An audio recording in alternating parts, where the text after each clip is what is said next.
y la responsabilidad social empresarial en los modelos de negocio de las pymes, y estará a cargo del doctor Evodio Sánchez Rodríguez, a quien le damos la más cordial bienvenida y a continuación les platicaré un poco. Doctor en Innovación y Responsabilidad Social por la Universidad de Anáhuac y maestro en Administración de Empresas con especialidad en Finanzas por parte del Tecnológico de Monterrey, consultor en Responsabilidad Social y Tecnología de la Información en empresas nacionales e internacionales de diferentes industrias. Oye, no mames, no creo que esta persona va a estar 2 horas. Responsabilidad Social, cuyo objetivo es gestionar la promoción y otorgamiento del distintivo de empresa socialmente responsable. Muchas gracias y el espacio es suyo. Ya.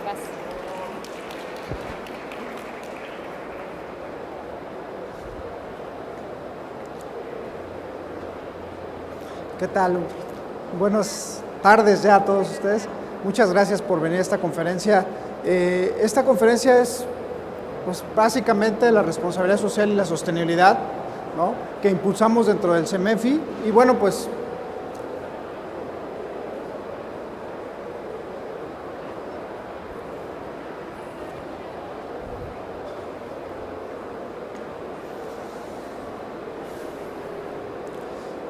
la presentación está dividida en 3 partes. La primera tiene que ver con un contexto sobre lo que es la responsabilidad social a nivel global y a nivel nacional. La segunda tiene que ver más con la responsabilidad social y lo que son los generadores de valor.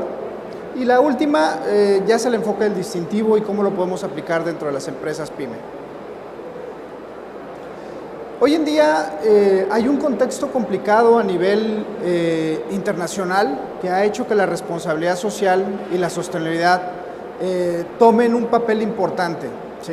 Antes las empresas, digámoslo así, por la década pasada o finales del milenio pasado, las empresas por lo regular estaban con un enfoque muy filantrópico, ¿sí?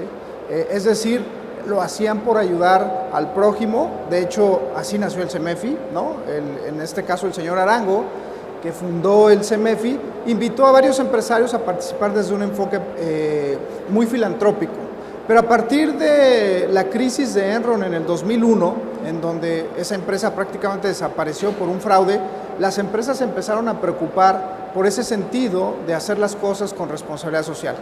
Hoy en día, sobre todo a partir de esta nueva década, ya no es una opción. Ya para las empresas no es una opción principalmente por estos impulsores que vamos a ver a continuación. Pero antes de pasar a esos impulsores, a mí me gustaría también platicar un poco del contexto de lo que pasa en las pymes, ¿sí? Hoy en día el contexto, nosotros actualmente tenemos 1,400 pymes con el distintivo. Y estas pymes, de alguna manera aquí trato de poner lo que pasa con esas 1,400 pymes que llegan y que se preocupan por la responsabilidad social, ¿sí? Como podemos ver en esta primera parte, por lo regular las empresas pymes son empresas familiares, ¿sí? Normalmente hay 1 o 2 dueños que son los que ponen el capital, ¿no? Y por lo regular está constituida como una organización de sociedad, ¿no?, de capital variable. Por otro lado, no todas, sobre todo las principales funciones que desarrollan en las pymes son principalmente la planeación financiera, la parte operativa, es decir, el core de negocio a la que se dedica la pyme, ¿no? Obviamente recursos humanos o administración del personal, también la comercialización, la parte empírica de la administración. ¿Por qué digo empírica? Porque una pyme por lo regular no tiene recursos para poner un contador, normalmente lo terciariza, ¿no? O para poner un financiero es complicado ponerlo, entonces por lo regular es medio empírico la parte administrativa, ¿no? Y después las funciones quedan a cargo de personas que no tienen la especialización. O sea, eso nos ha pasado mucho en las pymes, por ejemplo, oye, pues ¿quién va a ver responsabilidad social en las pymes? Pues la asistente, ¿no? Entonces no conoce mucho de responsabilidad social. Entonces, eso es una de las cosas que estamos viendo en la parte de funciones claves. El modelo de negocio es muy local, demasiado local, o inclusive algunos regionales, ¿no? El crecimiento normalmente se da por reinversión. Es decir, lo que ganan las empresas o lo poco que ganan lo reinvierten automáticamente. Normalmente no viene de, como sucede en las grandes, que viene obviamente de los inversionistas. También ofrecen, por lo regular, una oferta muy limitada, o sea, hay productos ya muy bien establecidos, ¿sí? Pero no tienen una gama o no tienen una serie de marcas o de productos que puedan cubrir una gran demanda en el mercado. Por otro lado, ¿cuáles son su valor? ¿Cuál es el valor de una pyme? O lo que nosotros entendemos que tiene como valor el pyme, principalmente es que no tienen un valor o un valor intelectual. ¿Qué quiere decir con un valor intelectual? No venden información. Por lo regular venden, cuando nosotros tratamos de vender el distintivo, por lo regular le decimos, oye, tienes que traer el distintivo, es una licencia social que te permite entrar en mercados. Normalmente una pyme lo que nos dice es, ¿cuánto vale? Y eso lo traduce en cuántas cajas o cuánto producto. Así es como la pyme mide si invertir en algo o no. Dice, voy a invertir en cuanto tenga una idea de cuánto me va a regresar. Y eso normalmente pasa porque no tienen un capital intelectual. También no tienen una demanda de infraestructura fuerte. Eso también es algo que vemos muy comúnmente en las pymes. La demanda de infraestructura es muy poca. Gracias. Sus ingresos son limitados, por supuesto, y también existe poca tecnología involucrada en sus procesos. Esto es una de las principales razones por que las pymes entran a la responsabilidad social. 3 de cada pymes participa en cadenas de valor. ¿Qué quiere decir cadenas de valor? Una cadena de valor de una empresa grande no acepta una pyme si no tiene un distintivo. Entonces, entrar a una cadena de valor, porque ahora recuerden que normalmente no solamente se mide la empresa en su responsabilidad social, sino también se mide en el hecho de cómo está comportándose la cadena de valor. El financiamiento que llegan a obtener normalmente de bancos lo usan para comprar insumos, adquirir maquinaria y pagar créditos. Normalmente para eso lo utilizan. Y también hay que destacar que durante la pandemia 1 millón de pymes desaparecieron, ¿no? Entonces, ese es el perfil que estamos viendo hoy en las pymes a nivel nacional con 1,400 pymes, que es, déjenme decirles que estas pymes representan lo que es a nivel nacional, no necesariamente. Hay que recordar que en México 95% de las pymes, o sea 4 millones de pymes de 5 millones, son de 1 o 2 empleados. ¿Okay? Ahora, pasemos un poco a lo que es el ambiente. El ambiente actual que estamos viviendo, pues es ambiguo, incierto, volátil y complejo, ¿sí? O sea, estamos viviendo un ambiente en donde realmente no sabemos lo que va a pasar mañana. Ojalá supiéramos qué va a pasar mañana, pero no sabemos qué va a pasar mañana. Y esto, por supuesto, ha obligado a las empresas en este ambiente, pues de alguna manera turbulento, a proliferar, a evolucionar y a adaptarse. Yo creo que esto es la principal característica de una pyme, adaptarse, ¿sí? O sea, una pyme tiende a adaptarse rápidamente a cualquier situación, lo que no sucede en una grande, ¿sí? En una grande, si quiere hacer un cambio en sus procesos de negocio, puede tardar años en hacer un cambio. Es muy burocrático en una empresa porque es muy difícil mover los procesos de negocio, no así en una pyme. Ahora, yo les hablaba hace ratito cuando empecé la charla que hay 5 impulsores que sí o sí las empresas hoy tienen que cumplir. El primer impulsor tiene que ver con los riesgos reputacionales. ¿Qué quiere decir los riesgos reputacionales? Hace ratito hablaba yo de Enron, que desapareció por un fraude, ¿sí? Hoy en día, si una empresa tiene un fraude y lo saben en las redes o lo sabe la mayoría de sus grupos de interés, es muy probable que esa organización pierda valor en la bolsa. Entonces, hoy en día, el primer impulsor para entrar a la responsabilidad social son los riesgos reputacionales, ¿sí? Pero los riesgos reputacionales no solamente pueden suceder con un fraude, también pueden suceder, no sé si a algunos de ustedes les ha pasado, yo creo que a todos, que su teléfono no funciona, ¿no? Que porque se cayó la red, porque algo pasó. Esos son fallas operativas. Y cuando eso sucede, también pega la reputación, ¿sí? También puede ser ejecución de procesos de alguna manera que no están funcionando correctamente, ¿no? Hay muchas organizaciones que, por ejemplo, ustedes tienen un problema con una empresa y dicen, bueno, dirígeme al departamento de quejas. No tenemos departamento de quejas. Pues imagínense la molestia que tiene un cliente cuando dice, no, pues no hay departamento de quejas, no me puedo quejar. Esos son fallas en los procesos. Otra muy importante, por ejemplo, en las empresas que se dedican a trabajar en la comunidad, un ejemplo muy clásico son las mineras. ¿Qué pasa si una empresa contamina el agua? Pues prácticamente va directo a la parte reputacional, porque afecta el agua, ¿sí? O sea, si la contamina. Y la última, que son asuntos de los consumidores, es cuando los consumidores compran un producto, se lo llevan a su casa y ya cuando están trabajando con él dicen, no funcionó. Y si no funcionó, obviamente también pega la reputación.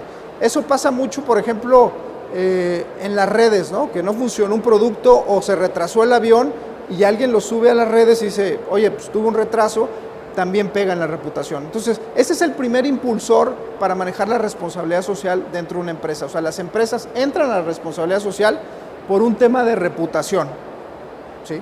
El segundo es que hoy en día 2/3 partes de los clientes, déjenme aclarar esto porque pareciera que es mucho, quiero hablar de qué tipo de clientes. Hay un segmento que le llamamos el segmento verde. El segmento verde es normalmente un consumidor que tiene una educación por lo regular arriba de, por lo menos de universidad, aunque no la haya terminado, seguramente tiene un promedio está por arriba del promedio de los salarios promedio del país, ¿sí? O sea, del sueldo per cápita. Y por último, pues normalmente está preocupado por el ambiente o está preocupado por alguna causa social. Ese segmento, que es el que tiene más poder adquisitivo, es el que la mayoría de las empresas grandes está tirándole con sus productos. Y cuando una ama de casa, por ejemplo, llega a un Walmart, ya hay muchas amas de casa que, por ejemplo, agarran una lata de atún y se fijan que venga un delfincito. Y ese delfincito quiere decir que es una pesca responsable. Si no, no lo compran. Y así pasa con un montón de productos. Hay otras amas de casa que se preocupan por las calorías, ¿no? No le van a dar muchas calorías a sus hijos. Hay otros que se preocupan por la seguridad. Y así, cada uno de estos consumidores se preocupa por diferentes aspectos, pero ese es un impulsor ya muy fuerte dentro de las empresas. El tercero, que va ligado con los dos primeros, ningún inversionista, óiganlo bien, en una empresa grande, ¿no?, estaría dispuesto a invertir si no hay un reporte de sostenibilidad, porque pondría en riesgo su dinero.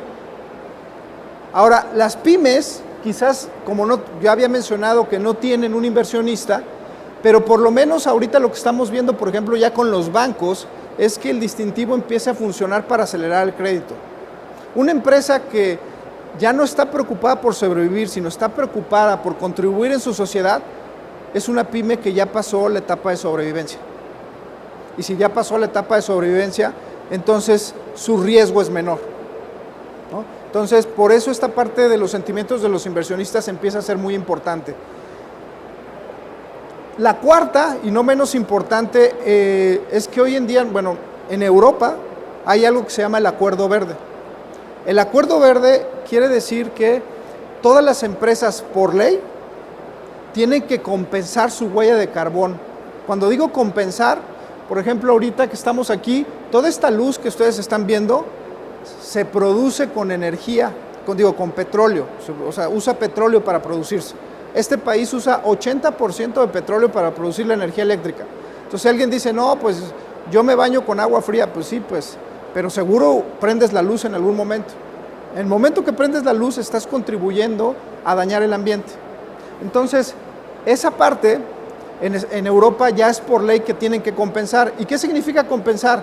Que una empresa, si toda la parte de energía que produce la traducimos a kilowatts y eso lo traducimos a toneladas de carbón, lo tienen que compensar. ¿Y cómo lo pueden compensar? Bueno, lo pueden compensar comprando, por ejemplo, bonos verdes. O sea, es decir, comprar áreas de bosque para compensar esa huella de carbono. Esa es una manera. Otra es, pues pongo, no sé, energía solar. Esa no contamina y también de alguna manera la puede contribuir. Hay otros que dicen, bueno, a ver, tenemos aire acondicionado aquí, sí, utilizo un aire acondicionado con otra tecnología que gaste menos energía y entonces compenso y encuentro otras maneras de darle vuelta. Los materiales, también los materiales producen huella de carbono. Por ejemplo, en el cemento es un productor de huella de carbono impresionante. Entonces, esa es otra manera de compensar. Entonces, como ven, esta parte global empieza a afectar a los negocios locales. ¿Qué quiere decir que afecta a los negocios locales? Por ejemplo, Hotel Presidente me llama el otro día y me dice, oye, ¿cómo le hacemos para entrar a la parte de huella de carbono y compensar? Porque me están hablando los clientes de Europa diciéndome, oye, ¿ya estás compensando? Y si les digo que no, ya no se hospedan. Entonces, como ven, la parte global afecta a lo local. Y la última, pues esta no menos importante, aquí hablemos de temas de responsabilidad social como la inclusión, la diversidad, ¿no? Por lo regular, hoy en día nuestros jóvenes, nuestros millennials, ¿no? Y digamos que la generación Z, todos aquellos que ya empezaron a nacer en este siglo, ¿no? Les podría decir que ya no van, o les es complicado pensar entrar en una organización que van a durar 30 años, ¿sí? En otras generaciones sí era pensable que un joven que entrara iba a estar 30 años en una compañía. Y ahora, los jóvenes de ahora dicen, no, yo no quiero estar o quiero dedicar toda mi vida a una empresa. Yo lo que quiero es dedicárselo a una causa. Yo lo que quiero es hacer algo por mi país, o por el ambiente, o por la sociedad, o por las mujeres, o por lo que ellos crean.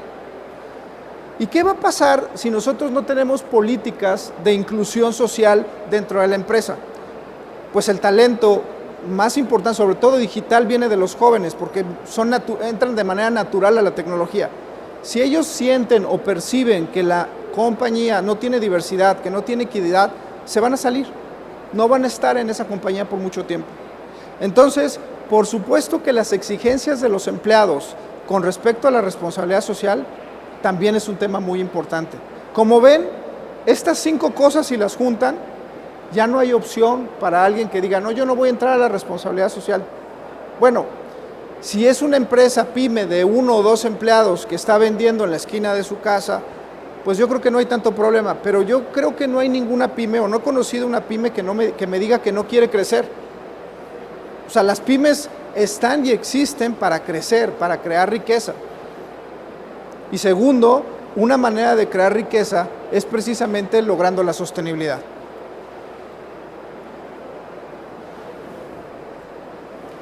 Ahora, aquí tenemos una gráfica de Gartner, muy interesante. Se les preguntó acerca de, ¿cuánto es la muestra? 410 directores de empresas, pero no de cualquier empresa, las empresas más grandes del mundo.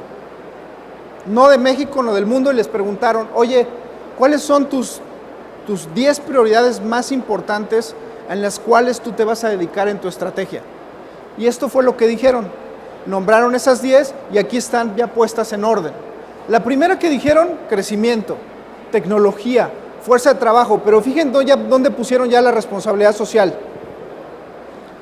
La responsabilidad social ya la pusieron en cuarto. Después dijeron que lo financiero, los productos, los clientes, y luego hablaron de sostenibilidad ambiental. Costos, venta y cliente está abajo de productos. ¿No? Entonces, eso es lo que están diciendo hoy en día en sus top de prioridades. Ahora, hablemos un poco sobre la paradoja de la diferenciación. No sé si alguno de ustedes, ya es una película muy vieja que se llama Alicia en el País de las Maravillas, ¿sí? En esa hay una parte en donde se acerca Alicia y le dice a la Reina Roja, oiga, aquí cuando avanzo llego tarde, ¿no? Cuando corro, pues llego a tiempo, y cuando voy súper rápido es cuando ya me adelanto un poco. Y la Reina Roja le dice, sí, efectivamente, porque aquí todo se mueve muy rápido.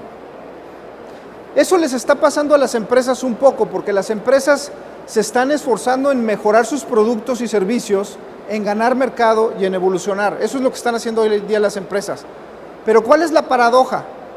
Que su competencia replica los productos, compra participación de mercado. Si una pyme empieza a crecer, ¿saben qué pasa? La compran. Una grande la compra. Dice, ¿para qué me peleo en hacer una oferta diferente? Mejor la compro. Y por último, desarrollo acelerado de prototipos, es decir, hacen pequeñas pruebas y obviamente si estas funcionan, las meten rápidamente al mercado. Entonces, esto trae la paradoja, ¿no? O sea, si no se mueven, se quedan atrás, si se mueven, pues se quedan en donde estaban. Y solamente avanzan cuando avanzan más rápido, por eso es una paradoja. Y por eso los empresarios, pues dicen, ¿cómo salgo de esta paradoja? Yo quiero evolucionar, pero me muevo y no avanzo. Y bueno, aquí traen algunas cosas que creo que les importan mucho a las pymes, que son los rendimientos de largo plazo dependen de negocios sostenibles. ¿Qué quiere decir esto? Los cambios ambientales y sociales se encuentran en las prioridades de los inversionistas. Hoy en día, si quieren convencer a un inversionista a invertir en una empresa pyme, forzosamente tendrán que mencionarle que no van a producir ningún impacto en el ambiente o en la sociedad.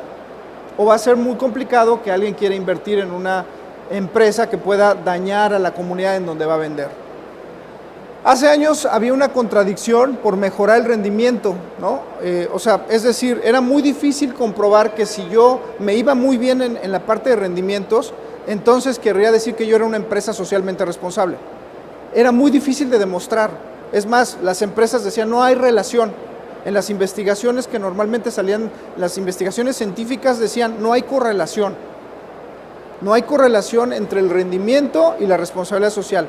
En esta década resulta ser que las nuevas investigaciones ya muestran la correlación. Es decir, aquellas empresas que no invirtieron en responsabilidad social están desapareciendo de la bolsa y las que invirtieron se sostuvieron, ¿sí? Entonces, eso quiere decir que hoy ya queda claro que la responsabilidad social y la sostenibilidad aumenta el rendimiento, cuando antes, como no teníamos avances en la responsabilidad social, no había manera de comprobarlo. Hoy en día, creo que la ciencia ya nos da mucha luz al respecto de esto. Por otro lado, hoy en día muchos hemos escuchado el término ESG, ¿no? O sea, prácticamente que es toda la parte de gobernanza, la parte social y la parte ambiental, ¿no? Hoy en día ya hay 35 billones de activos invertidos a nivel mundial en todo lo que es la parte de sostenibilidad en las empresas. Por otro lado, una buena ejecución de ESG puede reducir los costos operativos hasta un 60%, ¿sí? Por ahí, más adelante traigo ejemplos, por ejemplo, de lo que está haciendo Cemex en la parte ambiental, y verán lo que está reduciendo, o sea, al compensar su huella de carbono, también está reduciendo los costos de producción. Y por otro lado, ESG se convierte en el criterio para que los clientes compren o no un producto. Ahora, ¿sostenibilidad es igual a desempeño financiero? Bueno, sí, siempre y cuando que la mayor inversión externa por estrategia, o sea, normalmente cuando una pyme le llega dinero, no es para pensar en el largo plazo, es para pensar en el corto plazo, ¿sí? Es decir, invierte su dinero en lo primero que tiene, una deuda, comprar una maquinaria, y entonces, por ejemplo, si le decimos, oye, invierte en tu comunidad, pues dice, ¿para qué voy a invertir en la comunidad? No me va a regresar dinero. Lo que no puede ver una pyme es que ese dinero que invierta lo va a recuperar en el largo plazo, ¿sí? Porque si la comunidad está de acuerdo o percibe que esa empresa de alguna manera se está preocupando por problemas sociales o ambientales, empieza a tener una lealtad. La lealtad de la sostenibilidad es mucho mayor que la lealtad por un producto, ¿sí? Entonces, esto es lo que está pasando con las inversiones y obviamente esto aumenta el rendimiento en los activos y en las utilidades brutas a largo plazo. Por otro lado, hemos hablado por ahí en charlas anteriores de la economía circular. La economía circular, ¿qué significa? Una empresa produce desperdicios, ¿no? De alguna manera también produce materias primas que de alguna manera pues acaban o terminan desechándose, ya no entran en la cadena de valor. Entonces, la economía circular lo que trata es decir, oye, todos tus desperdicios, mételos, encuentra la manera de meterlos en tu cadena de valor. Y eso, por supuesto, incluye innovación y tecnología, o sea, es decir, cambiar toda la cadena de valor. Por otro lado, las tendencias en las redes también ya está afectando la responsabilidad social, en el sentido que si alguien se le ocurre poner en un chat o se le ocurre poner en una red social que una empresa, no saben, yo dedico más o menos 20% de mi tiempo a recibir quejas de por qué le dimos el distintivo a una empresa, ¿sí? Cualquiera. Puede ser el hecho de que, oye, pues resulta ser que los camiones de tal empresa se me metieron, entonces quítales el distintivo.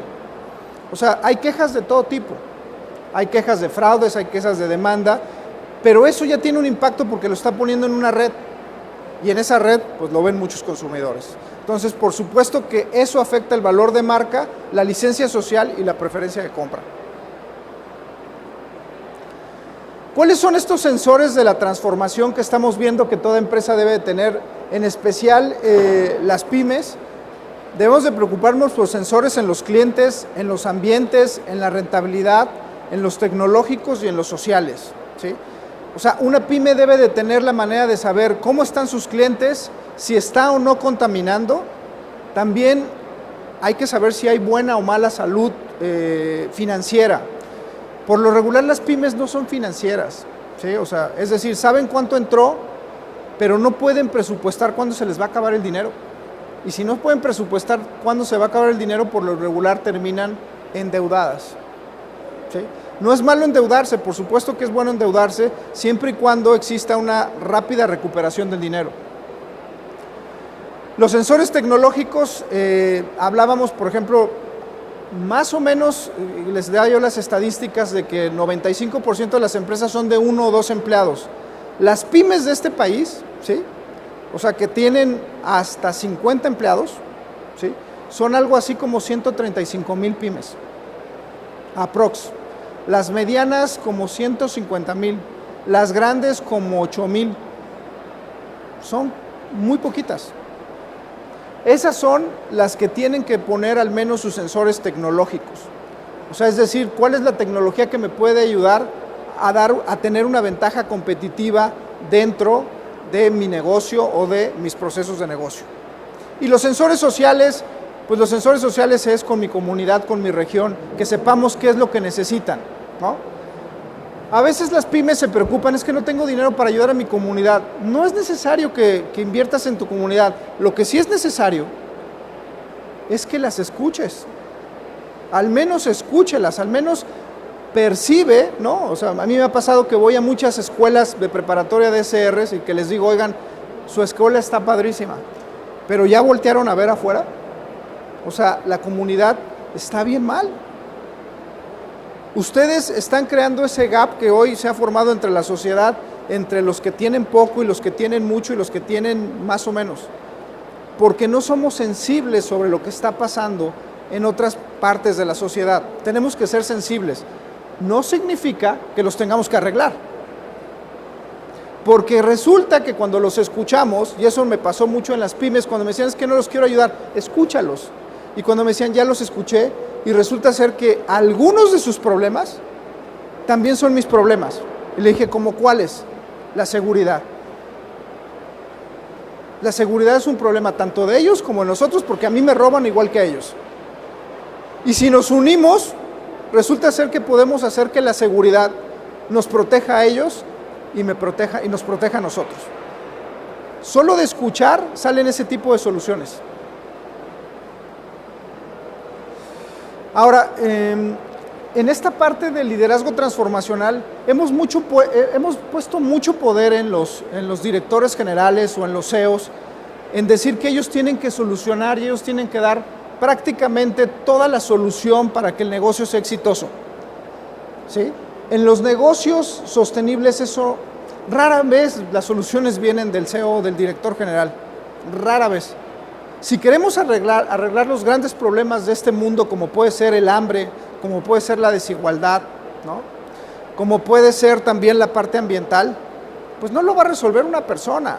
O sea, eso es como el pípila, que nos ponemos aquí una piedrota, pues no, eso no es posible.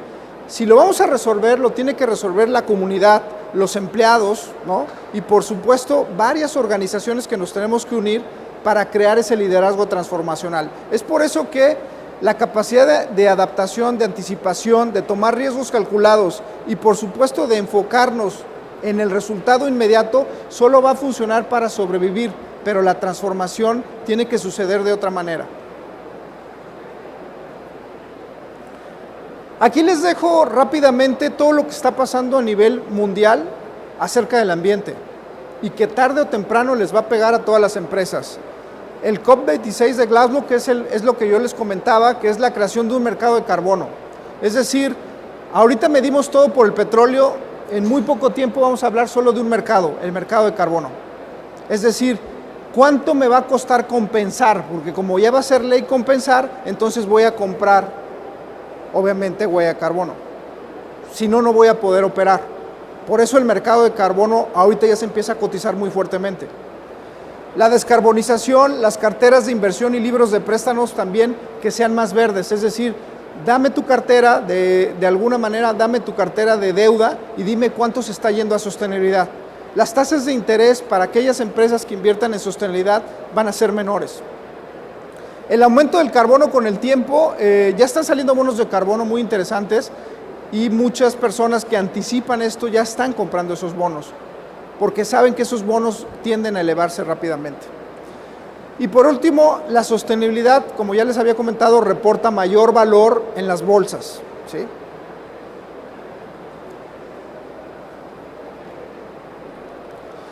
Ahora, me gustaría hablar de un poco de la estrategia de lo que sucede en las pymes, ¿sí? Y en cualquier empresa en general, ¿no? Hoy en día hablar de planeación estratégica se habla de la muerte del plan estratégico ya en muchos libros. Normalmente la planeación estratégica se trata de saber cuál es el famoso FODA, ¿no? Cuáles son mis fortalezas, cuáles son mis debilidades, cuáles son mis oportunidades, cuáles son mis amenazas. Hacen una investigación muy profunda de lo que está sucediendo con la competencia y después de que escuchan esas dos partes, lanzan una estrategia. El único problema es que cuando acaban esa estrategia, ya pasó 1 o 2 años. Se tarda muchísimo tiempo. Y en una pyme eso es prácticamente imposible. O sea, contratar a alguien para que me haga una planeación estratégica es muy complicado. Entonces, surgen algunas cosas mucho más sencillas, que creo que es lo que pasa normalmente en una pyme. Una pyme, empezando por la teoría del negocio, la teoría del negocio es la mente, la idea de lo que tiene ese emprendedor de una pyme, ¿sí? O sea, es cómo va a hacer negocios. Simplemente cómo está haciendo negocios, ya sea vendiendo un producto, entregando un servicio. Esa es la mente que tiene finalmente un inversionista pequeño en una pyme. Y eso obviamente influye en la organización. Es decir, esa mente, esa teoría colectiva de lo que es el negocio afecta las capacidades y la cultura. La organización no es la estructura organizacional. La organización se entiende como la cultura y las capacidades que tienen las gentes para hacer lo que está en la mente de esas personas colectivas que forman a la empresa. Y finalmente, esta organización cae en la estrategia. Y la estrategia es lo que se hace.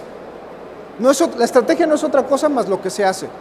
No es lo que vamos a hacer, porque muchas veces decimos, es que me junto con las pymes y les digo, oye, ¿cuál es tu estrategia? Mi estrategia es comprar una planta y una computadora en 3 años. No, eso no es tu estrategia. No existe. ¿Cómo vas a tener una estrategia de algo que apenas vas a comprar? La estrategia es lo que hacemos hoy en día. Ahora, cuando a esta estrategia le metemos responsabilidad social, que viene mucho influido por un tema de cumplimiento, viene un aprendizaje, viene una madurez, se rompen paradigmas, hay una creación de valor y se crea una nueva teoría del negocio, es decir, cambia la mente, ¿no? Lo que ha pasado con el distintivo es que muchas entran al distintivo y cuando salen del distintivo dicen, oye, yo no sabía que había que tener inclusión, yo no sabía que si tenía ética podía reducir la corrupción con mis proveedores, oye, yo no sabía que resulta ser que al medir mi huella de carbono estoy afectando el aire. Entonces se crea un nuevo paradigma y se crea un nuevo negocio, ¿no? Pero eso sucede mientras las personas empiezan a hacer algo. Si las personas no hacen algo, pues no sienten que esté cambiando absolutamente nada. Entonces, estos son los ejes de transformación en una empresa. ¿Y qué les parece si ponemos un ejemplo de lo que pasa, por ejemplo, en las industrias textiles? Porque Me cuesta mucho trabajo, sobre todo a las pymes, decirles cuál es el valor de la responsabilidad social, cómo la pueden aplicar dentro de sus negocios. Veamos este ejemplo que nos deja muy claro lo que está pasando, por ejemplo, en una industria y probablemente en muchas industrias. Tenemos una teoría de negocio que dice, déjenme explicarles un poco que la industria textil es de las pocas que no se ha podido automatizar. Se puede automatizar si siempre van a construir el mismo traje o siempre van a construir la misma playera, pero que yo sepa, casi nadie le gusta ponerse la misma ropa todos los días y la moda avanza continuamente. ¿Estamos de acuerdo? Como eso es una demanda de estar cambiando continuamente, entonces pues no se puede automatizar, depende totalmente de las personas. O sea, las personas tienen que finalmente tejer o hacer esa prenda. Por lo tanto, en la industria textil, la manera de ser exitoso es tener múltiples líneas, multiestilo, porque a veces me lo pide Nike, ¿no? A veces me lo pide Zara, y obviamente cada una tiene un estilo diferente. ¿Ok? Entonces, la teoría de negocio es producción multiestilo para una demanda de múltiples clientes. Eso es lo que está pasando hoy en la industria textil. Ese es el juego que están jugando. Pero ¿qué creen? Eso requiere ciertas capacidades de la organización. La primera es que necesita múltiples líneas de trabajo, ¿no? La segunda es que necesita una fuerza laboral joven. ¿Por qué una fuerza laboral joven? No sé si alguien ha tratado de coser algo, pero después de los 30 años, la vista es algo muy importante para coser. Y alguien que se dedica a coser todo el día, por supuesto que si ya tiene más de su vista ya no es la misma. Y si su vista no es la misma, comete errores en la fabricación. Entonces, por supuesto que tener una fuerza laboral joven es muy importante, ¿sí? La productividad en las líneas también de producción es muy importante. Si una línea falla, vamos a suponer que una línea se retrasa porque alguien faltó, entonces el gerente que está ahí dice, esta línea le voy a quitar a una persona y se la voy a poner a la que le falta, porque esta línea es para Zara y esta es para una tiendita. Me interesa más darle a Zara que darle a la tiendita. Entonces le empiezan a dar prioridad a los clientes más importantes y entonces las líneas se empiezan a descompensar. La maquinaria. Si la maquinaria está en mal estado, pues hay paros. Y si hay paros, pues obviamente no se acaban las líneas de producción. Proveedores de alta calidad también son muy importantes. Si llega mal la materia prima, o sea, llega mal la tela, llega manchada, el producto ya no sale. Y obviamente, no sé ustedes si sepan cuánto gana aproximadamente alguien que está en la industria textil, pero el promedio son como 8,000 pesos mensuales. Para sobrevivir en este país dignamente, digo dignamente, no quiere decir que con lujos, se necesita el equivalente a 2 canastas básicas. Y 2 canastas básicas es algo así como 9,500 pesos. Y para una familia de 4 personas, para sobrevivir más o menos, o sea, dignamente, se necesitan 18,000 pesos. Y si les estoy diciendo que una línea de producción normalmente de 8 horas paga 8,000 pesos, obviamente la única manera de que las personas trabajen ahí es que haya incentivos. Y esos son los famosos bonos de productividad. Si llegan a tal producción, se les da un bono y llegan a los 18,000 más o menos en promedio. Ahora, todas estas capacidades, fíjense todos los problemas que trae. Para empezar, las materias primas son deficientes. Luego, por otro lado, retrasos. Esto produce retrasos en las líneas, productos deficientes. La maquinaria obviamente afecta a los bonos de productividad, porque si deja de funcionar la máquina, pues ya no se llegó al bono. La baja productividad, fíjense de todo, la baja productividad de un empleado que trabaja en la industria textil, ¿quién va a querer ser productivo con 8,000 pesos? Nadie va a querer ser productivo con 8,000 pesos. Los problemas psicosociales. No sé si por ahí han escuchado de la NOM 035, pero la NOM 035 se preocupa por el estado mental, ¿no?, de los trabajadores. Si alguien se pelea con sus familiares o no tiene para llegar a la quincena o no tiene para pagar la renta, ¿ustedes creen que va a llegar muy a gusto en querer trabajar? Pues no, probablemente no. Eso pega en la productividad. También existe violencia de género. ¿Qué quiere decir?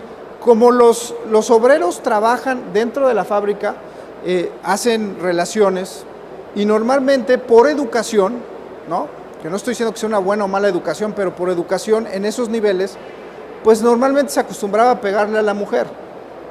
Y como ellos tienen la misma relación, tienen el mismo ejemplo, pues le pegan a su, digamos, a su coworker, ¿no? A la persona que trabaja con ellos, pero también es su pareja.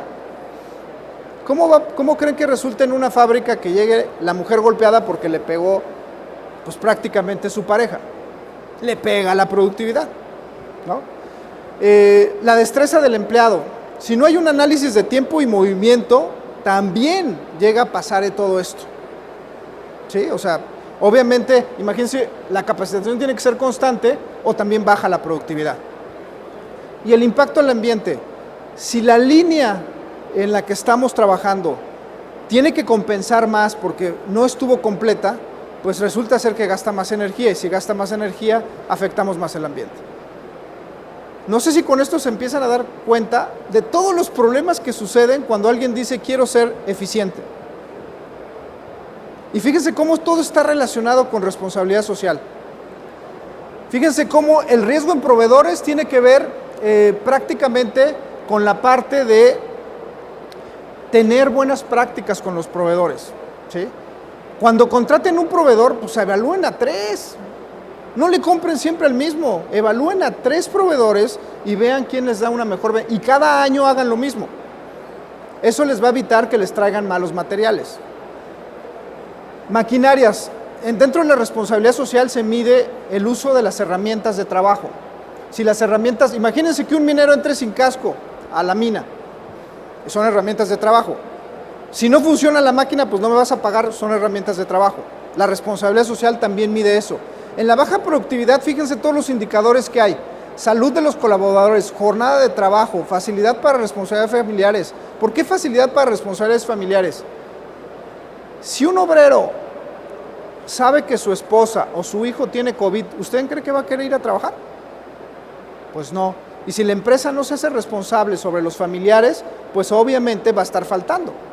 Entonces, esto también se mide. La compensación justa y un salario digno también es importante. Y la igualdad de género también es dentro de la responsabilidad social algo muy importante. Luego, destreza del empleado, plan de capacitación, programa de inducción, generación de empleo, y en la parte de impacto hay eficiencia energética y desempeño ambiental. Todo esto que están viendo es lo que se mide en el distintivo. Esto lo medimos en 2.400 empresas y de ahí determinamos cuál es el nivel de responsabilidad social que tiene una empresa. Ahora la pregunta es, bueno, me queda claro esto, pero ¿cómo logras que esto se convierta o que la responsabilidad se convierta en una competitividad? ¿No? O sea, esa es la gran pregunta que tenemos. Basado en esto, fíjense lo que están haciendo algunas de las industrias textiles.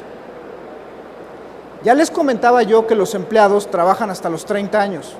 Entonces empezaron a crear una escuela dentro de la empresa para empezarles a darles otras habilidades a los empleados para que cuando llegaran a los 30 años tuvieran universidad y se fueran por sí solos, porque ya iban a tener un mejor empleo.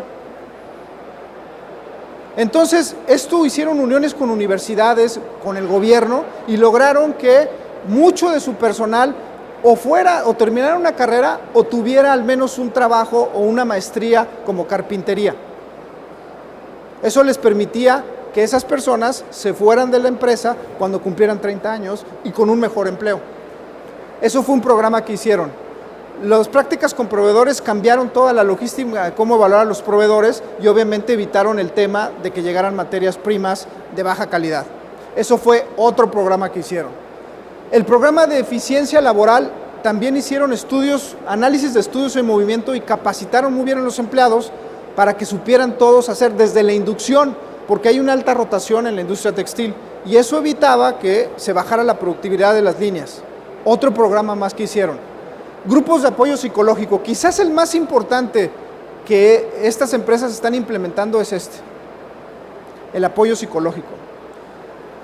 En serio hay demasiado estrés. No sé si han escuchado de tendencias como lo que es la gran renuncia, lo que está pasando en Europa, en Estados Unidos y en México no es una excepción.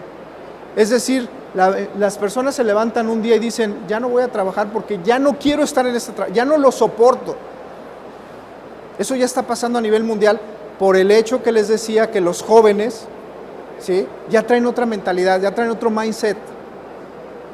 Entonces, obviamente, esa parte del apoyo psicológico, lo que empezaron a implementar, casi nadie le gusta hablar de sus problemas personales con un psicólogo. Hicieron una similitud con lo que es Alcohólicos Anónimos, hablaron en grupo y eso sí les gusta, cuando todos empiezan a abrir, las personas empiezan a decir lo que sienten, por qué se sienten mal, y con solo hablarlos, entonces ya no llevan esa energía negativa, ¿no?, de todo el peso de sus problemas a la línea de producción. Y si la línea de producción no lo tiene, entonces por supuesto que son más efectivos, ¿sí? Programas de corresponsabilidad, ¿no? ¿Qué es esto? Esto significa, muchos de los empleados piden permisos, ¿no?, porque están de acuerdo que todos hemos tenido que ir a pedir, oye, tengo que pagar la luz, tengo que llevar esto con un abogado, tengo que hacer este trámite. Entonces la empresa se dio cuenta de esto y les puso a 2 personas que son unos becarios, que no les cuestan mucho, y lo que hacen es hacer los trámites de los obreros. Oye, ¿me pagas la luz? Oye, ¿me pagas el teléfono? Oye, ¿puedes llevar a mi esposa a tal lado? Y les pusieron un coche para hacer ciertas cosas. Eso hizo que el ausentismo, ¿sí?, y los retardos bajaran. Todos estos son programas de responsabilidad social. Y por último, la línea verde. Al hacerle consciente a todos los empleados de lo que puede pasar por gastar más energía, ¿sí?, pues obviamente cuando les explicas lo que está pasando en el ambiente, estas personas se vuelven más conscientes. Y al ser más conscientes, obviamente se preocupan por gastar menos energía. Todos estos son programas de responsabilidad social. Las empresas que son SRs, que han empezado a hacer este tipo de iniciativas, están en el top de los 10 empresas más importantes de este país en la parte de la industria textil. Eso es lo que están haciendo.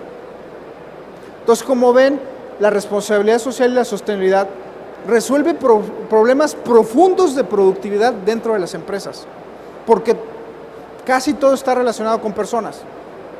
Finalmente, las empresas son personas. Hasta que no se inventen los robots que hagan todo, pues vamos a seguir trabajando con personas. Ahora, ¿qué es el distintivo? Aquí ya pasamos a la segunda etapa de qué es el distintivo. El distintivo es, finalmente, es una licencia social que se pone para que las empresas se evalúen y vean sus deficiencias en la responsabilidad social. Hay un registro, responden un cuestionario y ellos se autoevalúan, las empresas se autoevalúan.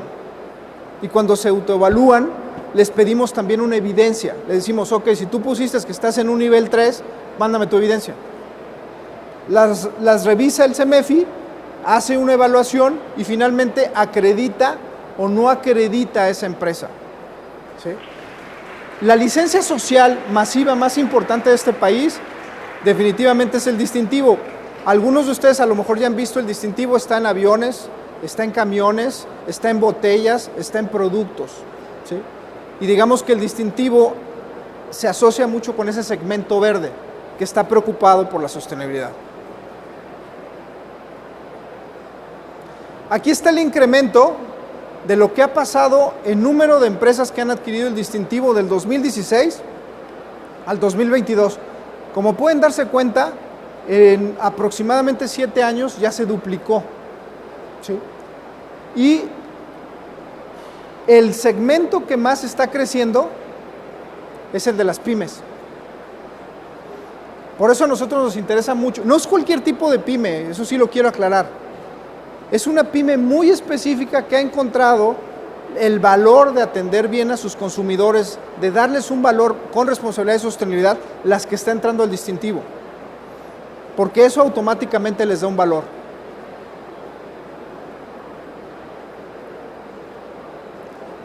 Ahora, de todas nuestras empresas que han entrado, ¿sí?, hablemos de las curvas de innovación. Antes de entrar a lo que es las curvas de innovación, yo quisiera darles un ejemplo de lo que pasó hace, pues no sé, por ahí de la época de, ¿qué será?, de 1980. Yo creo que ahorita todos conocemos una empresa que se llama Honda, ¿no? Todos la conocemos y sabemos que es Honda. Pero en 1980, Honda solo producía un solo producto, motocicletas. No producía otra cosa.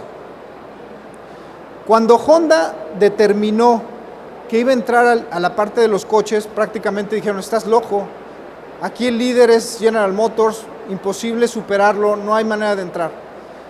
El director se empeñó y dijo, lo vamos a hacer. ¿Y dónde lo vamos a hacer? En Europa Oriental. Si nos ubicamos con Europa Oriental es donde está en aquel entonces Checoslovaquia, Polonia, Yugoslavia en 1980. Totalmente socialista. Y todos dijeron, estás loco, o sea, ¿cómo queremos al mercado que ni dinero hay? Después de 5 años llegó y le dijeron, oye, ya logramos producir un coche que se vende en Polonia, que se vende en toda Europa Oriental, a un costo suficiente y con el valor. Y en ese momento lo que dijo Honda es, perfecto, vámonos a Estados Unidos, nadie va a competir con nosotros. Nadie va a poder. ¿Y se acuerdan de esa famosa teoría de la calidad total? De ahí nació. Ahora, ¿qué está pasando con nuestras pymes? Precisamente que hoy en día, toqué la industria automotriz, porque hace unos años, ese líder que era General Motors, a principios de esta década, el gobierno le dijo a Toyota, o le pasas tu tecnología a General Motors o te sales de Estados Unidos. Oye, pero ¿por qué? Porque ya está tronando y si te dejo solo a ti, vas a ser el monopolio. Y aquí en Estados Unidos no está permitido los monopolios. ¿Y saben qué dijo Toyota? Dijo, por supuesto. Es más, yo voy y se los explico. ¿Y saben por qué fue tan fácil para Toyota decirles, sí, aquí está mi tecnología? Porque estaban en otra curva de innovación. Les pasó la curva de innovación anterior. Cuando General Motors alcanzara la curva de innovación, Toyota ya estaba en la otra. Y las diferencias entre una curva de innovación y otra son 5 años. Entonces hoy el juego no es precio, hoy el juego es innovación. ¿En qué curva de innovación estoy? Entonces con eso aporto más valor. Y esto es lo que está pasando en las CCRs. Las pymes entran al distintivo y dicen, qué padre, quiero el reconocimiento, me va a dar licencia social, llegan a los eventos, enseñan su distintivo y después baja totalmente, que es la parte roja, ¿no? Y se preguntan, ¿pero cuál es el valor de la responsabilidad social? La mayoría se queda en la curva del enfoque de cumplimiento y caridad, es decir, de donar cosas, pero hay otras que se suben y lo meten dentro de su planeación estratégica, lo adoptan y obviamente esas son las medianas. Esas son las empresas medianas que están utilizando la responsabilidad social para crecer. Y finalmente tenemos a empresas como Cemex, como Walmart, que ya tienen con nosotros muchísimos años con el distintivo, ¿no? Que se meten y dicen, bueno, a ver, yo no estoy aquí con la responsabilidad social para cumplir, estoy para transformar. Y transforman prácticamente todo su sector, ¿sí? Estas empresas se encuentran ayudando a su comunidad, se encuentran haciendo cadenas de valor sostenibles, se encuentran también preocupándose por su consumidor y creando productos muy distintos como ese cemento verde que ahora están sacando por ahí. Entonces, como ven, las curvas de innovación son muy importantes porque en la primera parte el valor que se obtiene es el cumplimiento. ¿Qué significa cumplimiento? Que no me saquen. Si yo no cumplo, es como dice, si alguien no paga sus impuestos, ¿qué va a pasar? Pues lo van a quitar, ¿no? Entonces, primero empiezan por cumplimiento, después por imagen, valor social. Ojo, valor social no es igual que impacto social. Valor social es cuando dicen, oye, ¿qué has hecho en responsabilidad social? Ah, pues di despensas. Oye, ¿y eso en cuánto acabó? ¿Y eso en cuánto acabó con el hambre? Pues a lo mejor 1 hora, ¿no? Si yo dono despensas, pues a lo mejor acabo el hambre 1 hora. Impacto social es cuando realmente nos enfocamos a cambiar la realidad de una comunidad. Es decir, ahora sí que utilizando parábolas, ¿no? Como dicen, pues no les des el pescado, enséñales a pescar. Nos queremos alejar de los modelos filantrópicos a los modelos de sostenibilidad. Es decir, encontrar que la comunidad logre tener sus propios recursos para sostenerse. Ahora, el distintivo está basado en un montón, digo, no las voy a leer ni las voy a repetir, pero me han preguntado, oye, ¿de dónde sale el distintivo? El distintivo sale de un montón de leyes de cumplimiento, de normas y certificaciones como la 26,000 y de un montón de normas y certificaciones que ustedes conocen muy bien, como por ejemplo Great Place to Work, ¿no? O sea, es de las más conocidas. Obviamente los ODS. Los ODS también son muy conocidos porque es la iniciativa de responsabilidad social más importante que existe a nivel mundial. Y esto dio origen a un instrumento basado en cumplimiento de normas que nos permite de alguna manera crear un instrumento con preguntas, con inducción, preguntas de clasificación que automatizamos, difundimos y capacitamos para que las empresas contesten ese cuestionario, nos den sus evidencias y finalmente podamos medir el nivel de responsabilidad social. Ojo, el distintivo sí es una herramienta, es de autogestión y es de medición, pero no es una certificación. Cuando alguien les vende una certificación, implica que alguien tiene que ir a su empresa a validar que es cierto lo que dijeron. El distintivo no es una certificación. ¿Por qué el distintivo no es una certificación? Porque la responsabilidad social, una de sus principales características es que es voluntaria, va más allá de la ley. La responsabilidad social no es hacer lo que dice la ley, la responsabilidad social es ir más allá de la ley. ¿Sí? Entonces, es por eso que el distintivo es voluntario. ¿Sí? Es transparente y es autogestión, es de autogestión de la empresa. Ahora, ¿qué medimos en el distintivo? Medimos la madurez, ¿no? Ahora, la madurez es algo muy importante que hay que entender, porque luego distinguimos que si tenemos una baja madurez, es malo, ¿no? O sea, oye, es que una pyme tiene una baja madurez. Pues no, es como decir que un adolescente, ¿no?, que no es maduro, es malo. No, pues si un adolescente está en la edad de los 14 a los 18 años, pues por supuesto que va a cometer muchísimas tonterías, pero es natural a su edad. Entonces, cuando nosotros evaluamos a las pymes, lo que nos importa no tanto es que, oye, ya tienes que estar en el nivel 5, lo que nos importa es que estén en un camino de responsabilidad social, es que sean conscientes de sí mismas del posible impacto que pueden tener en su comunidad o en el ambiente. Eso es lo que nos importa y eso es lo que hacemos énfasis en la parte de la madurez. Ahora, ¿cómo se mide la madurez? El primer bloque de madurez es la parte de planes y programas. ¿Qué quiere decir? Es, ok, no estás haciendo nada en responsabilidad, pues ten un plan, un programa, algo que te diga, que conozcas a tus grupos de interés, que tengas un objetivo de hacer algo. Después, ten un sistema de gestión. Un sistema de gestión es, ten más allá de un código de ética, ¿no? Llévalo, ¿cómo lo vas a implementar? ¿Cómo lo vas a dar con tus grupos de interés? 3, implementación. ¿Qué es implementación? Imagínense que tenemos un código de ética que de alguna manera implementamos dentro de la organización y les digo yo, oigan, ya di 25 cursos a los empleados. Eso es valor social. Yo creo que es muy importante dar ética a los empleados, pero no tiene ningún impacto, ¿están de acuerdo?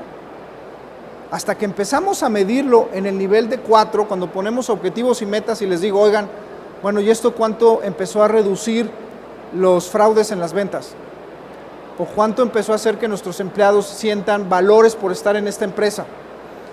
Cuando empezamos a hacer eso y cuando empezamos a empezarnos a comparar contra la industria, estamos en el nivel 4. Y cuando estamos en el nivel 5 es cuando ya integramos a los procesos de negocio, es decir, cuando ya no podemos sacar la ética o las buenas prácticas de nuestros procesos de negocio. Es decir, cuando llegamos, me acuerdo muy bien cuando fui a Chetumal y me dicen, aquí el principal negocio es la corrupción, porque le vendemos casi todos al gobierno. Entonces todos se quedan, ¿cómo?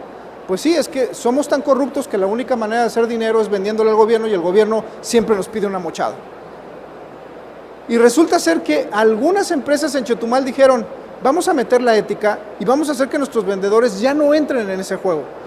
Y entonces se empezó a crear otra cultura, se empezó a crear un segmento diferente en donde los consumidores empezaron a premiar a todas aquellas empresas que no entraban en esas prácticas. ¿Sí? Entonces, eso es una buena práctica. ¿Sí? Y como ven, en los primeros 3 niveles, el cumplimiento y la reputación empiezan a tener mucho valor, pero en el largo plazo baja su valor. En cambio, la parte de generar valor desde un inicio empieza con poco valor, pero en el largo plazo tiene mucho valor para la empresa. Eso es lo que quiere decir más o menos que la responsabilidad social no es de corto plazo, es de largo plazo. Ahora, ¿qué hace que una empresa tenga mayor madurez o menor madurez en el mercado? Obviamente sí importa el tamaño, ¿sí? Imagínense, no vamos a comparar una empresa que tiene El promedio de nuestras empresas grandes es de 9,000 empleados. Pues obviamente una empresa que tiene 9,000 empleados tiene recursos, tiene talento, tiene infraestructura, tiene grupos de interés, tiene muchas cosas. Y una pyme no tiene todo esto. Entonces, el tamaño en la responsabilidad social, por supuesto que influye. También el tipo de industria. No es lo mismo la minera, que prácticamente si no tiene prácticas ambientales ni siquiera puede estar, a quizás una industria de pura comercialización. Quizás el ambiente no contamina tanto, no es tan importante. Entonces, la industria también es importante. Los años de experiencia en responsabilidad social también es importante. El talento también es importante. ¿Sí? O sea, imagínense, hay empresas que tienen directores de sostenibilidad, gerentes de responsabilidad social, y una pyme, como yo les comentaba al inicio, pues muy probablemente pues tiene una persona que no sabe nada de responsabilidad social. ¿Qué tenemos que hacer con las pymes? Capacitarlas, pero no a uno, sino a todos los empleados, para que todos entiendan. Ahora, cuando explicamos la responsabilidad social es muy fácil para las personas, porque es difícil que una persona no entienda que la responsabilidad social es hacer el bien a los demás, ¿sí? Es preocuparse por uno mismo, porque lo que nos preocupa por nosotros seguramente afecta también a los demás. Y por último, los recursos, que ya comentaba que son muy diferentes de acuerdo al tamaño. Ahora, si me preguntan, oigan, ¿y cómo están las empresas del país en responsabilidad social? Pues esto es lo que está pasando del 2016 al 2022. Esto es el nivel de madurez. Hace 2 láminas expliqué el nivel de madurez. Están en nivel 3. ¿Qué quiere decir eso? Todas están haciendo algo en responsabilidad social, en promedio en más de 100 indicadores. ¿Pero qué creen? Con casi nada de impacto. Eso es lo que está pasando en responsabilidad social. Es decir, estamos todavía en el enfoque de cumplimiento, de imagen, ¿no? En el cumplimiento de qué evidencia te pongo, cuando en realidad deberíamos de preocuparnos en el valor. Ahora, no todas están en nivel 3, por supuesto que hay grandes que ya están en el nivel 5 en muchos de los indicadores, pero eso es lo que está pasando a nivel país. 2,400 empresas con esa riqueza de micros, medianas y grandes es una muy buena muestra de lo que está pasando en el país en responsabilidad social. Ahora, la responsabilidad social la podemos medir de muchas maneras. Aquí, si se fijan, son todas las industrias que tenemos en el distintivo y por colores. Mientras más verde es, más madurez hay. Mientras más clara, grisecita es, como esta por ejemplo, son industrias menos maduras. Entonces aquí nos podemos dar una idea de cuáles son las, por ejemplo, esta industria tiene mucha madurez, esta industria tiene muy poca madurez. Entonces rápidamente nos podemos ver cuáles son las industrias que tienen mayor o menor madurez. Esto nos permite establecer patrones de desarrollo por industria en la responsabilidad social.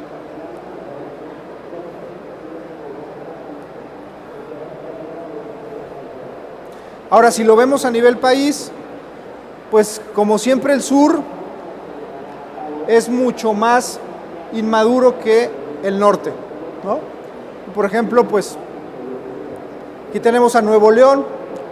Este 170 es el número de empresas que tenemos en Nuevo León hoy en día, que son SRs. ¿Sí? El estado con mayor madurez es Zacatecas, pero vean el número de empresas que tiene comparado a Nuevo León, o a la Ciudad de México, o a Guadalajara, ¿no? Entonces, aquí empezamos a ver un poco de lo que está pasando en responsabilidad social a nivel país. ¿Quién es quién en los estados? Por ejemplo, también tenemos, cuando vamos a un estado, podemos decir en qué lugar ocupa, ¿no? En calidad de vida, por ejemplo, ¿no? O y aquí lo empezamos a medir en grandes, en medianas, en pequeñas y en micros. Y les decimos el lugar que ocupan. Por ejemplo, Quintana Roo ocupa el 20º en la parte de las micros y ocupa el 9º en la parte de a nivel estado, ¿no? Entonces, si se fijan, el hecho de tener la madurez medida por estado nos da una idea de dónde tenemos que avanzar. Ahora, si alguien pregunta, ¿qué es la responsabilidad social y qué incluye? Incluye todo esto. Incluye ambiente, derechos laborales, asuntos de comunidades, cadena de valor, participación activa en la comunidad, gestión de la responsabilidad, gobernanza, derechos humanos y variables globales en la parte COVID. Todo esto es lo que medimos en el distintivo con las empresas y todo esto establece patrones de desarrollo.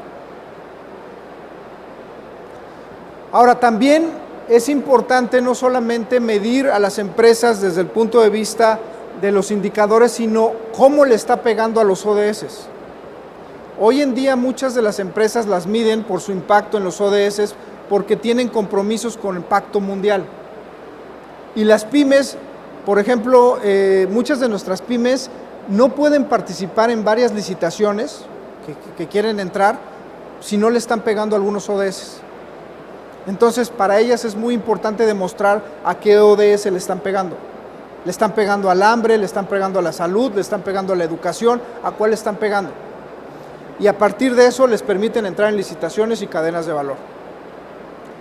Ahora, el compromiso, aquí quisiera dar algunas pistas de lo que es el nivel 1, el nivel de madurez. Cuando una empresa nos dice su naturaleza, es decir, su misión, sus grupos de interés, sus políticas, nos dice cuál es la problemática que quiere arreglar en ese indicador, nos da un enfoque de solución y nos dice un plan para implementar y solucionarlo, está en nivel 1. Eso es un nivel 1. Es decir, tiene un plan, tiene un enfoque de solución, tiene un roadmap o un mapa de solución, dice, oye, yo estoy afectando el 7% de las emisiones que vienen de la industria cementera y por supuesto me dice cuál es su naturaleza. Cuando nos da eso, está en nivel 1. Cuando nos da un sistema de gestión, es que tiene procesos y esos procesos tienen procedimientos políticos, manuales y códigos. Esto lo vemos mucho mejor identificado en la siguiente lámina.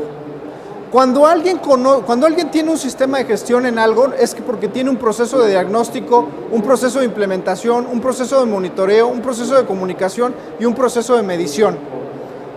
Cuando tiene eso, es que tiene un sistema de gestión. Y dentro de cada uno tiene informes de diagnóstico, priorizar, procedimientos, etcétera, etcétera. Pero eso para nosotros es un sistema de gestión.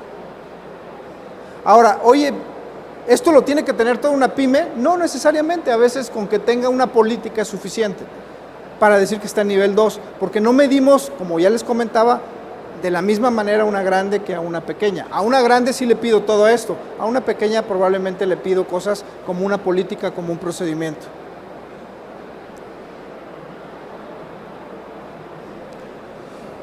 Aquí hay definiciones, a las pymes hay que ser muy claras sobre qué es un proceso, qué es un procedimiento, qué es una política, qué es un manual y qué es un código.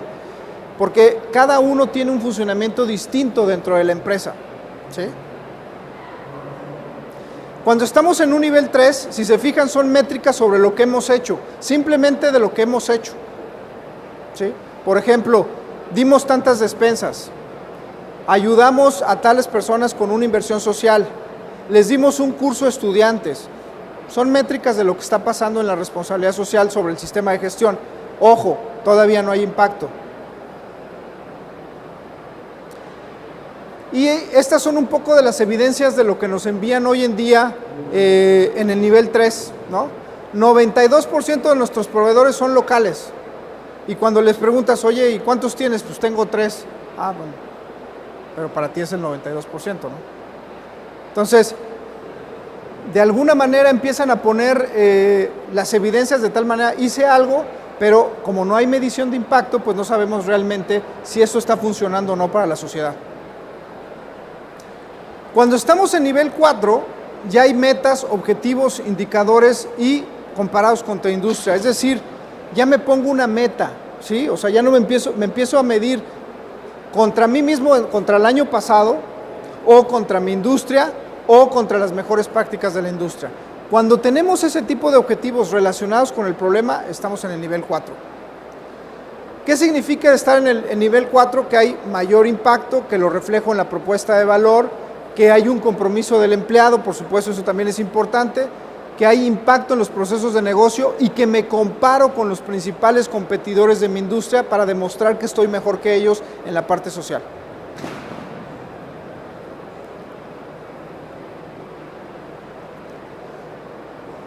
¿Qué pasa cuando una empresa está en nivel 4? Fíjense todo lo que sucede.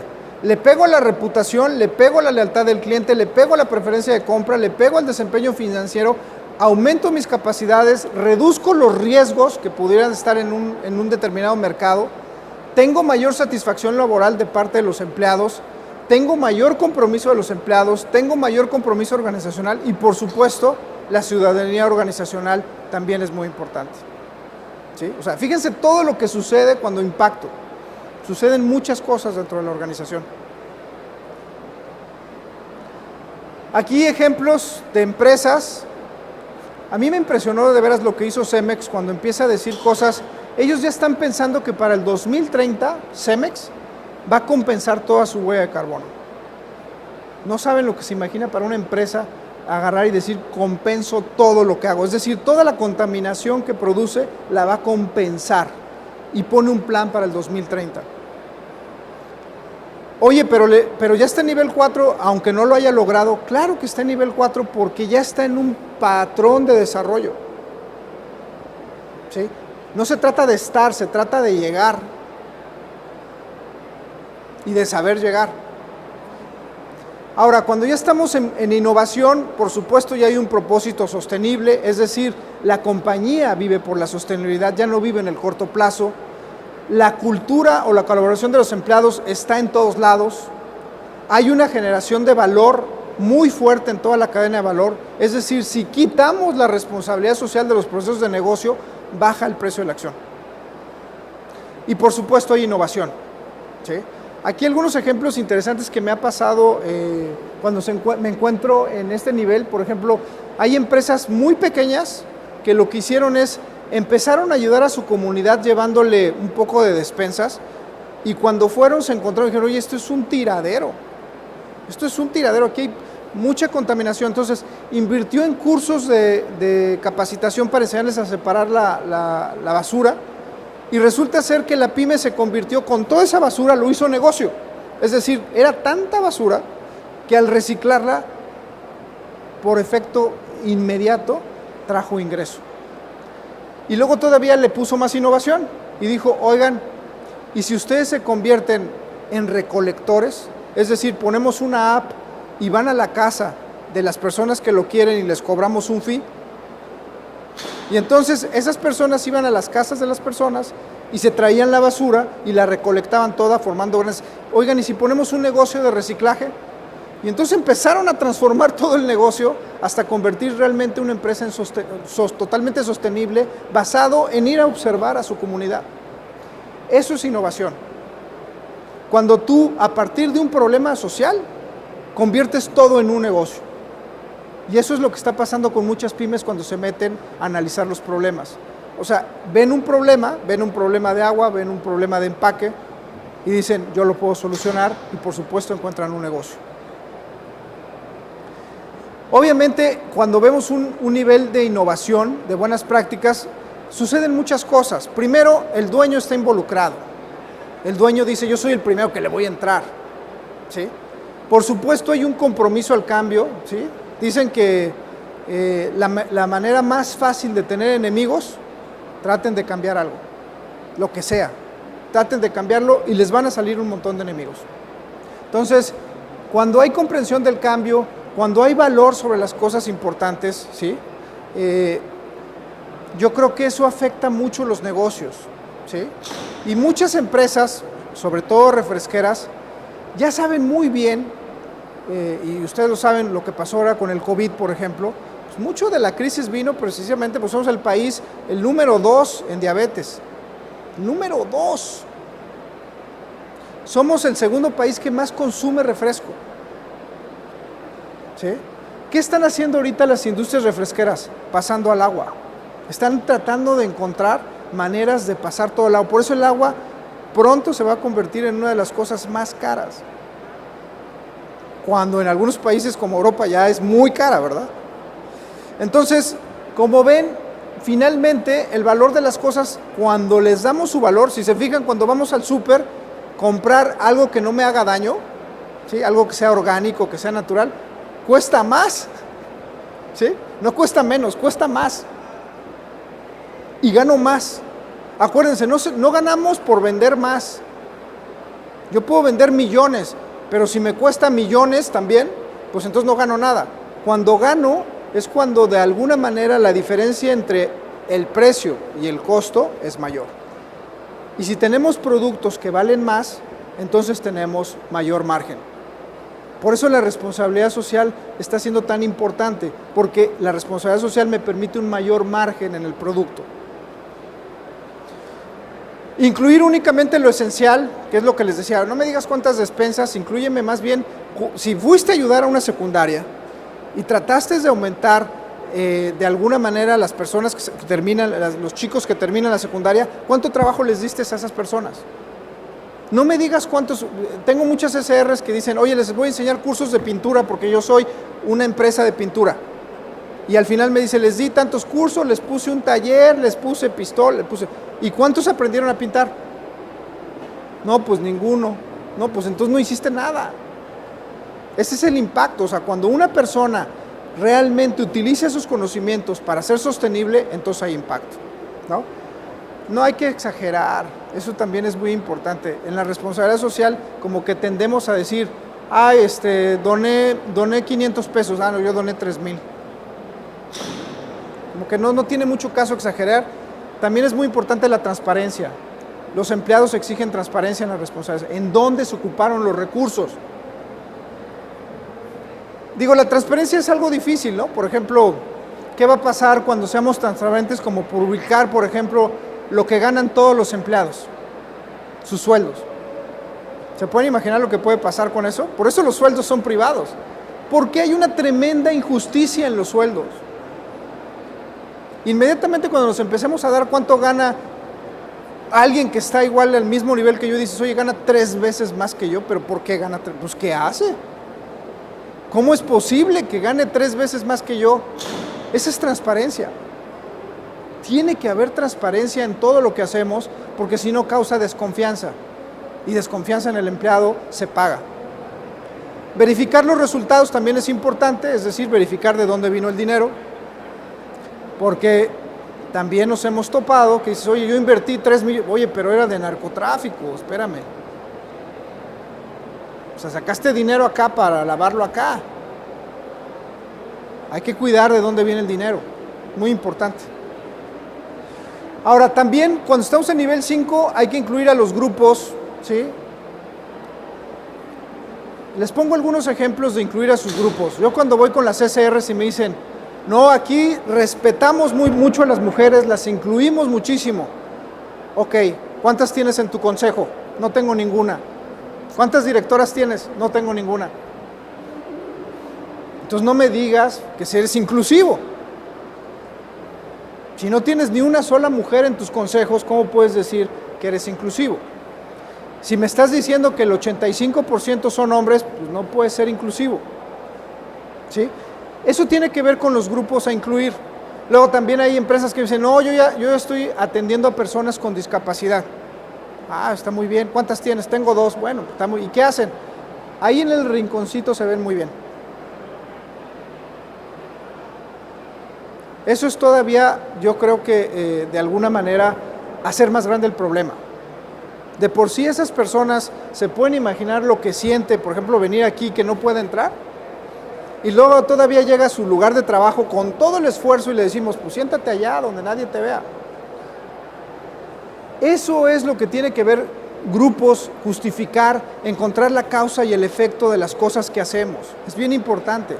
Si voy a hacer algo, mide el efecto que va a tener, o mejor no lo hagas. La inversión también es importante. De repente nos traen, oye, resulta ser que yo atendí a toda una comunidad, hice un montón de cosas por la... ¿Y cuánto invertiste? 500 pesos. No puede, es que no puede ser. No puede ser que con 500 pesos haya solucionado el problema de seguridad de toda la comunidad. No tiene sentido. No, pero es que les di unos cursos de cómo saber si los están atacando, o cosas que no sirven. Entonces, hay que saber meter la inversión en algo que traiga impacto, que es el último punto.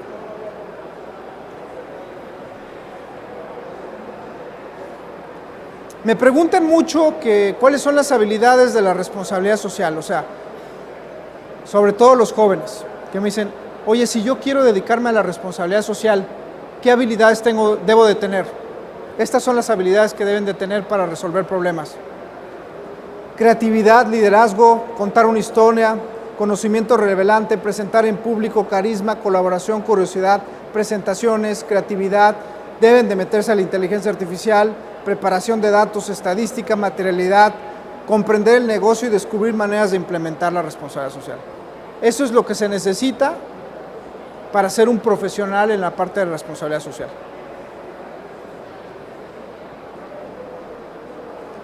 Y bueno, obviamente todo esto requiere de una arquitectura de valor dentro del CEMEFI, ¿no? Que son aliados regionales, programas de capacitación, cambiar los procesos de las áreas también dentro del CEMEFI es muy importante, automatizarlos y por supuesto no podemos creer que esto se va a solucionar si no tenemos también algunos círculos muy importantes como son nuestros consultores. Dentro del CEMEFI tenemos algo que llamamos consultores acreditados, o sea, si alguien toma el curso, entonces nosotros lo redirigimos hacia las 2.400 empresas para que solucione los problemas. Esto nos está funcionando mucho en las universidades de jóvenes que salen y dicen, quiero ayudar al país, aprende a ayudarlo y entonces da consultoría. Entonces, esto es básicamente lo que estamos haciendo en todo lo que se refiere en el CEMEFI de cómo incorporar la responsabilidad social y esto es la arquitectura de valor. Este es el valor que damos a las empresas por entrar al distintivo. Les permitimos tener, obviamente, la parte de registrarte en una plataforma, pero luego les damos reportes.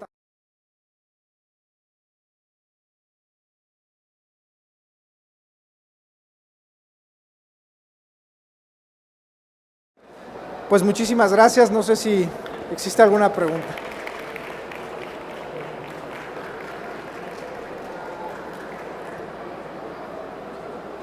Sí, ahorita. Sí. Ya ahorita te llevan el micrófono.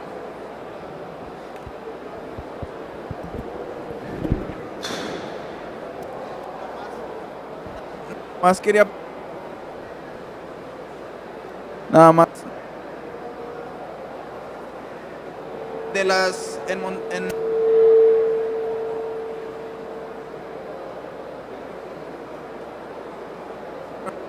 Ay, perdón. A ver, no, sí, déjame acercarme mejor porque no.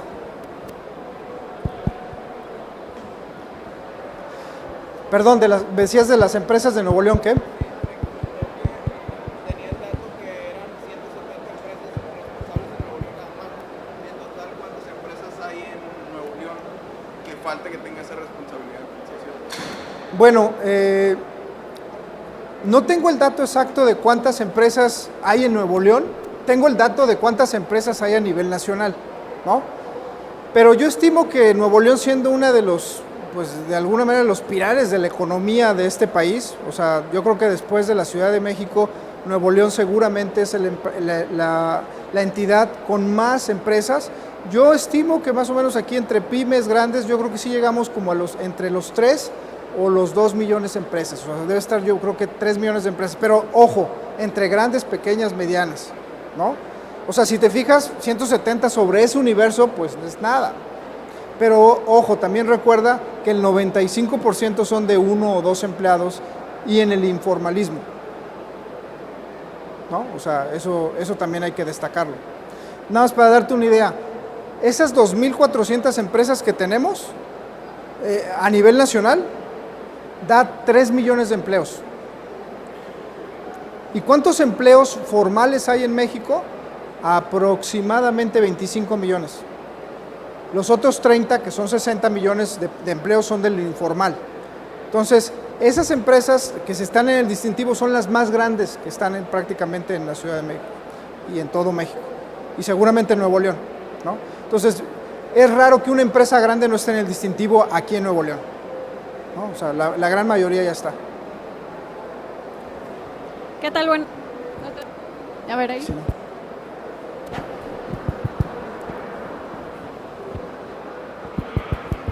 Ya. ¿Qué tal? Buenas tardes. Buenas tardes. Muchas gracias por la charla. Mi nombre es Karina Cantú, también estoy enfocada en brindar consultoría en responsabilidad social y tengo un par de preguntas. Una, pues digamos un poquito más fácil, mostraste ahorita en la gráfica más o menos los perfiles y su nivel de madurez en este tipo de iniciativas. ¿Qué relación encuentras, o sea, si ves que predomina como cierto perfil de industria en este tipo de programas de responsabilidad social? Esa es una. Y la otra es, ¿cómo se puede trascender en este tipo de acciones para aumentar el nivel de madurez de las empresas en responsabilidad social, para que no nos quedemos pues como en lo más asistencial, por llamarlo de alguna forma, y sobre todo en un contexto de pymes en que, como mencionabas al principio, pues puede que no sea su prioridad por ya otros temas que tienen que atender por el tamaño de la empresa? Gracias. Sí, bueno, aquí en la primera parte que preguntabas, ¿no? Bueno, primero respondo lo de la madurez. En la madurez, para tener valor depende de qué empresa estemos hablando, ¿no? O sea, si estamos hablando de empresas pequeñas, por ejemplo a la pyme no hay otra manera de hacerle entrar a la responsabilidad social si no es por el tema de cumplimiento, ¿sí?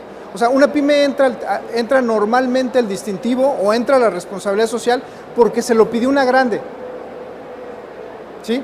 Entonces, si tú llegas a una pyme y tú eres consultora de responsabilidad social, yo lo que les digo a los consultores es, la mayoría de las pymes no está madura para entrar al distintivo. La gran mayoría. Tú lo que tienes que hacer es enfocarte en ese segmento de pymes que ya necesita estar en la responsabilidad social. Entonces, la primera pregunta que yo haría a una pyme es, oye, no le preguntaría de la responsabilidad social porque yo creo que ni ellos saben qué es la responsabilidad. Yo le preguntaría, ¿cuál es tu mercado? ¿A quién atiendes? ¿Le vendes a grandes? Si te dice que sí, es un candidato fuerte para el distintivo, porque va a querer entrar a la cadena de valor. Si te dice que no le vende a las grandes, mi segunda pregunta es, ¿le vendes a tu comunidad? Si te dice que sí, también puede ser un candidato dependiendo de su influencia, ¿sí? Eso también nos habla. Ahora, si es una pyme que está viendo hacia afuera, es decir, que quiere invertir fuera del país, por ejemplo, en Estados Unidos, en Canadá y en Europa el distintivo es muy reconocido. Entonces, muchas veces para entrar en esos mercados con que tengan el distintivo también nos puede ayudar. Entonces, yo te diría que en las pymes en específico, eso es lo que yo vería que sería importante destacar, sobre todo en el 90% yo te diría que caen. Por ejemplo, te doy algunos datos, 30% de las pymes dejan de estar el segundo año con el distintivo, o sea, se salen y vuelven 3 años después cuando se lo vuelven a pedir. Y hay un 10% de pymes, ¿sí?, en donde ya trascendieron, a lo mejor son pymes por el número de empleados, porque hay que decir que la Secretaría de Economía lo mide por el número de empleados. De 0 a 10 es micro, ¿no?, y de 11 a 50 son pymes. Hay pymes que facturan hasta 50 millones de pesos y tienen menos de 50 empleados y quieren seguir siendo pymes. Yo creo que esas pymes también hay una riqueza, y son 136,000 a nivel país, que yo creo que valdría la pena, que hay que encontrarlas, ¿no? O sea, a lo mejor no son las líderes del mercado, pero son empresas que van a tener mucha importancia, o les va a ser muy importante entrar, hablando precisamente de las pymes, ¿no? Que yo creo que eso para mí sería lo más importante en la parte de la madurez. La segunda, perdón, ¿me recuerdas la primera pregunta? Sobre los perfiles. Los perfiles de las empresas, ¿sí? Bueno, los perfiles de las empresas entre la madurez, ¿no?, de alguna manera, ¿cómo los definimos? Los perfiles los definimos básicamente primero por el tamaño, luego por la industria, ¿no? Y tú ahí mencionabas, nosotros normalmente tenemos 3 industrias, ¿no?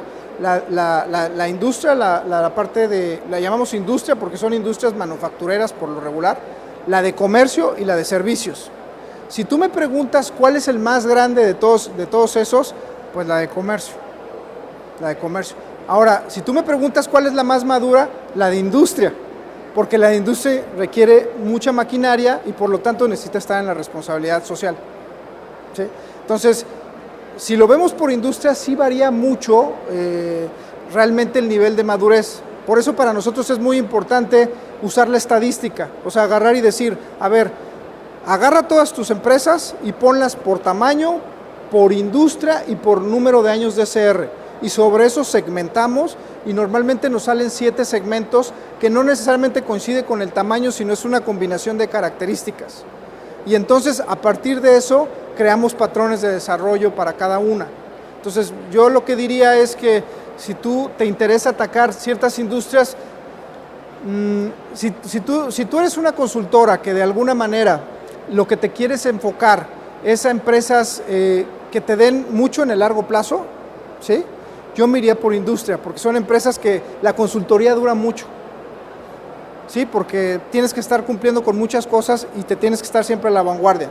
Ahora, si tú lo que quieres es flujo, la encuentras en la parte de comercio, porque son empresas que la quieren para entrar en una licitación, entonces ahí puedes conseguir flujo, puedes conseguir empresas pequeñas que entren a la responsabilidad social y que tendrás que irlas madurando, les tendrás que dar el tiempo para irlas madurando poco a poco, consiguiéndoles más negocios, sobre todo, o sea, vinculándolo con otras cadenas que les permitan de alguna manera aprovechar o rentabilizar la entrada a la responsabilidad social.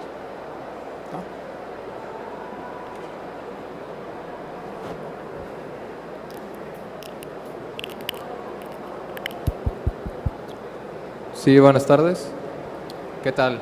¿Qué tal? Una pregunta.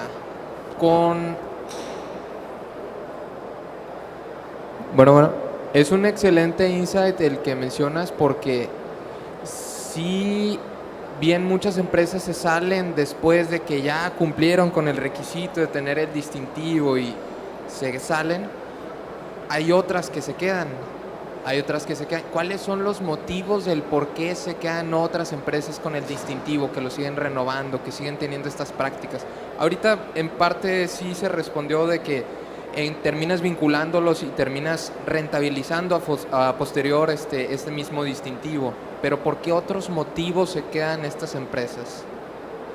Bueno, por ahí mostré las curvas de innovación, ¿no? Pero ¿por qué se queda tenemos empresas, el distintivo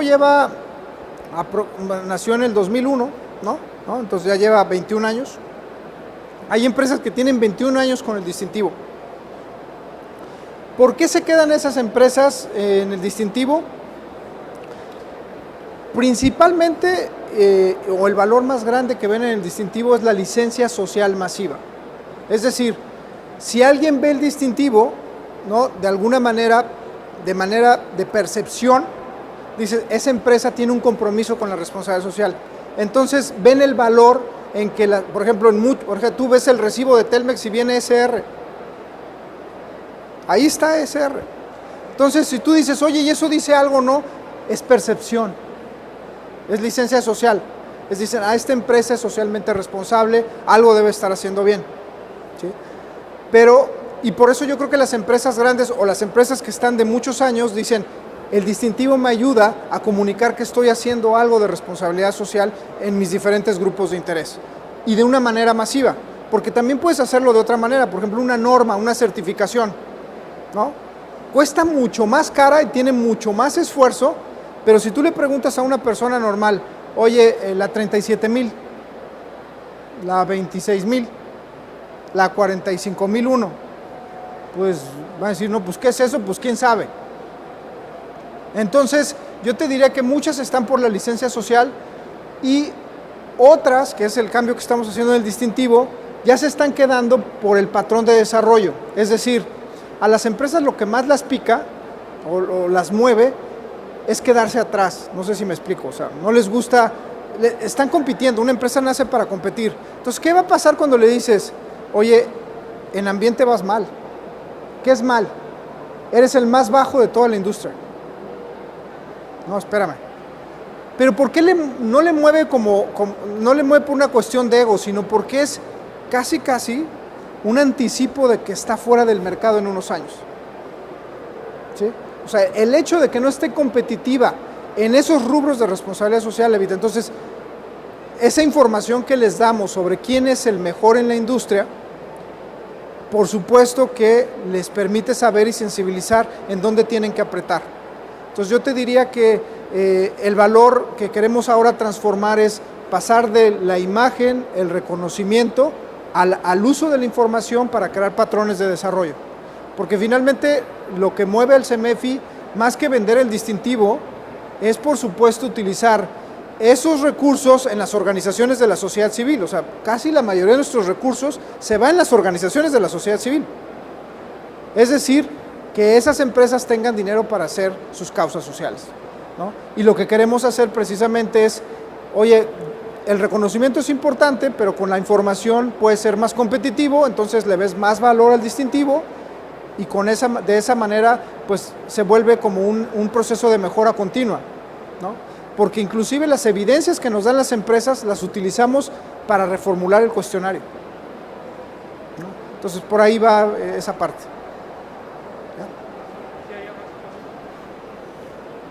Pues muchísimas gracias a todos por escucharme y espero haya sido de su interés. Bueno, agradecemos al doctor Evodio Sánchez Rodríguez por habernos compartido esta charla y a todos ustedes por acompañarnos. Les recuerdo contestar la encuesta que aparece en pantalla a través del código QR.